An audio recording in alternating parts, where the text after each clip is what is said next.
it didn't happen all in one phase. So by the time I entered the MFA program at Florida International University in 2009, I had a full draft. And I had started probably around 2000 and let's say 6. So 3 years there. And then revisions to it during the 3 years of the MFA program. So let's say another, so that's 6. And then there would be periods where I would just set it aside and it would be completely dormant and it would be sent out here and there. The big thing that happened to it from the time it was my MFA thesis is, well, 2 big things. One, it went from 103,000 words, which is what it was when the thesis itself. And the version that is out now is about 64,000 words. So in the revision process was a process of attrition. I was cutting scenes that were maybe very entertaining and fun, but really weren't contributing to the story. They were either redundant. In most cases, they were redundant.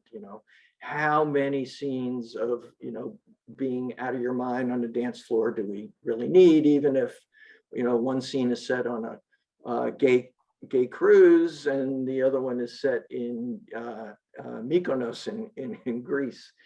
So that was the one big thing that happened. The other thing that happened was, and this is really in its very strange way, how this story became published was because when FIU made the transition from keeping all their dissertations and master's thesis in hard copy in the library, when they made that transition to go digital, they contracted with a company called Digital Commons, and every thesis and dissertation would automatically be uploaded to Digital Commons and was available to be downloaded by anybody in the world. That's a good thing if your physics dissertation is out there. Of course, you want it to be read by as many people as possible. But if you've got a creative work out there, nobody realized that that could be an issue, that somebody could just literally download your creative work and do whatever they wanted to with it. Mine was the very last thesis that was uploaded to Digital Commons without an embargo on it.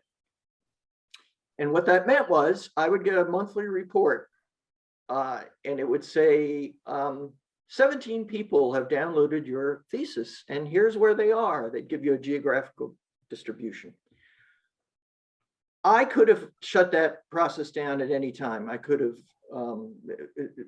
after me, every single creative writing thesis was automatically embargoed. And what they do is they post a 5-page synopsis and a couple of pages of the story. And that's what's out there, searchable. But mine, if you typed in Nicholas Garnett memoir or whatever, it pulled up the entire thing. So I would get these reports. I was getting, when the book wasn't selling, the agent wasn't able to sell it, I thought, what the hell? Maybe I'll just leave it out there and just see where it goes and what happens to it. And so literally for 10 years, I got a report. And if I had something published somewhere that gave me a little exposure, it might jump up to 40 copies had been downloaded that month. Might be 3 the next. And it was happening not just in the places you'd expect, the States and England. People were downloading it in Madagascar, in India, in Belarus, and all of it.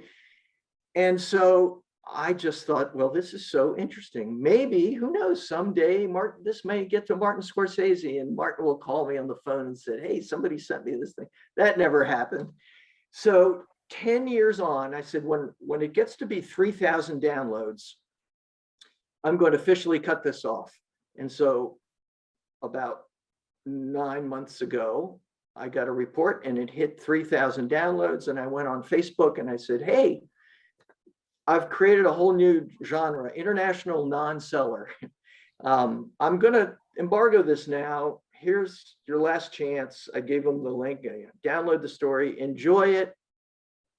And I thought that was the end of it. A faculty member at FIU who had never read a word of the memoir, John Dufresne, saw that post and he said, hey, let me take a look at that thing. Les Standiford has always, sung its praises. Let me see it. So I sent him the manuscript. He came back with some notes and he said, I've got somebody that wants that I should send it to take a look at. And I said, of course, go ahead. That was on a Thursday. And on Monday morning, he said they want to publish it. So that was 11 years after I had finished the MFA program. And there's no moral to that story. There's no message to it. I mean, what happened to me then could have happened 5 years ago or never. So, but that was the path to publication, which was so strange. It really happened at the point where I was officially giving up on the project.